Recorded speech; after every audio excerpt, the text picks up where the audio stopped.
to što si se rodio u redu. To je tvoja privatna stvar. Ali što se ti, brate, mešaš u moje privatne stvari? Evo, pogledaj, na primjer, tvoj stomačić. Ne možeš da smestiš u njega ni pola kila trešanja.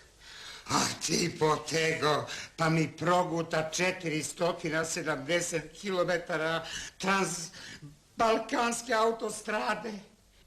Pa onda ja razumem tebe, sinko, kad odrasteš, pa ne završiš školu, postaneš vucibatina, počneš da razbijaš ogledala, potpisuješ tuđe menice, to razumem kad odrasteš, ali ti si se, Pepika, sine, rodio kao falsifikat. Ti nisi dete, ti si falsifikat.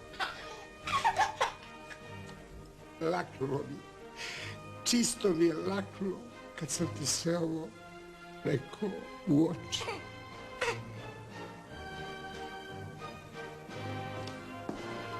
Što bre plačeš, Života? Kako da ne plačem?